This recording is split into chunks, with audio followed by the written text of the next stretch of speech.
The green ship.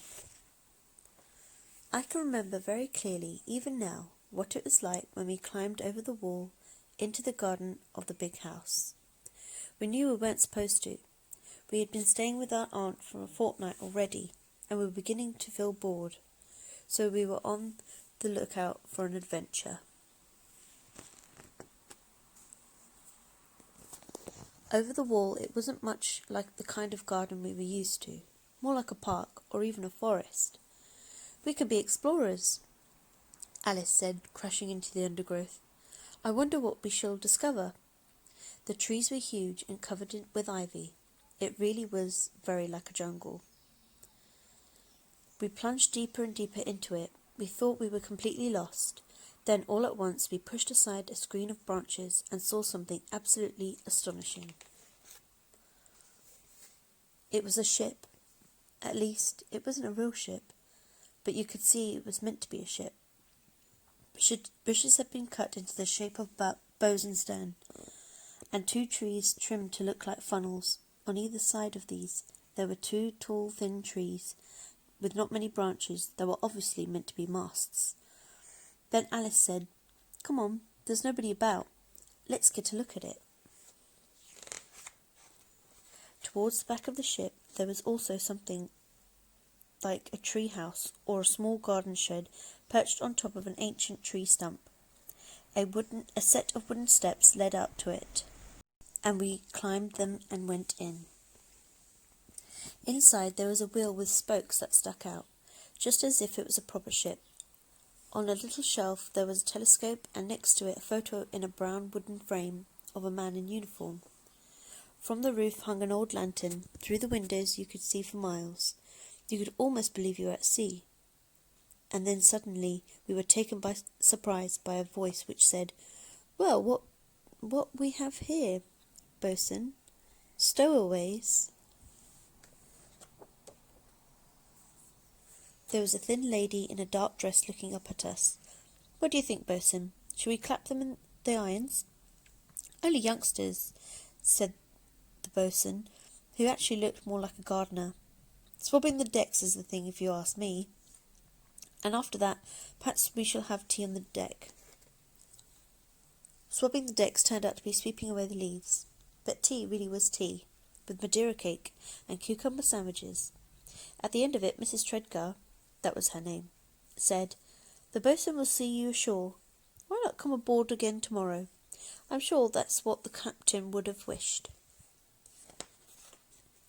Next morning, with permission from our aunt, we were back at the green ship. We climbed the masts. We took turns to stand at the wheel and steer the ship. Mrs. Treadgar showed us how to use the telescope. By the end of the day, we were a fully trained crew. On our next visit, Mrs. Treadgar produced an old atlas, and every day after that we imagined we were voyaging to some place new. A flower urn became an Italian ruin. A palm tree, there really was a palm tree, became the far-off shore of Egypt. One chilly day we pretended we were in the Arctic. Bushes became icebergs, and some sheep that had got into the garden by mistake became polar bears.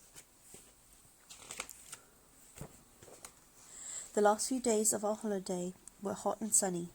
They got hotter and hotter. We wore sun hats and played deck quoits and drank lots of lime juice.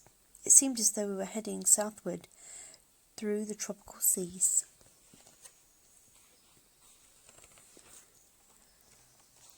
Eventually it became so hot that Mrs. Treadgar decided that we must have reached the equator, and that we must have the ceremony of crossing the line.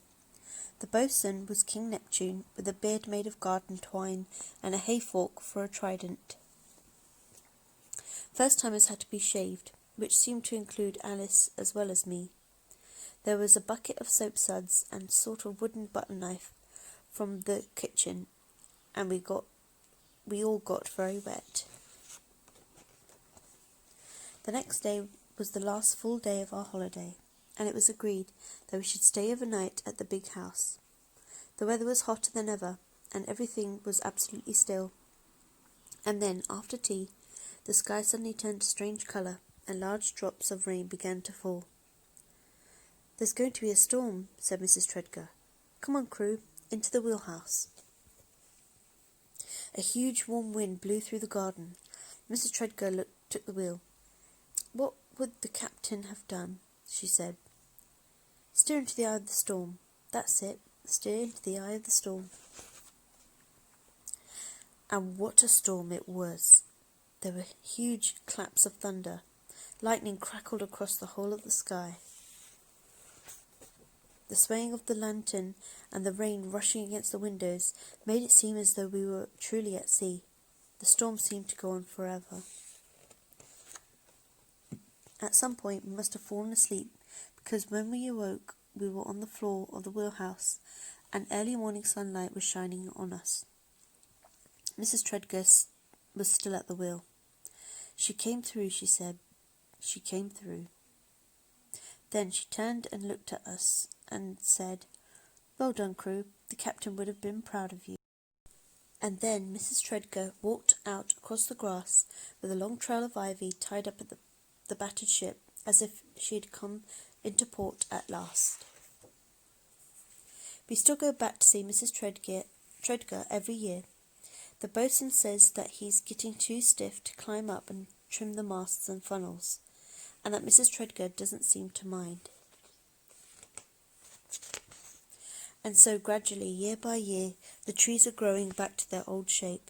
They are becoming ordinary trees, and soon there will no longer be any way at all of knowing that there was once the green ship.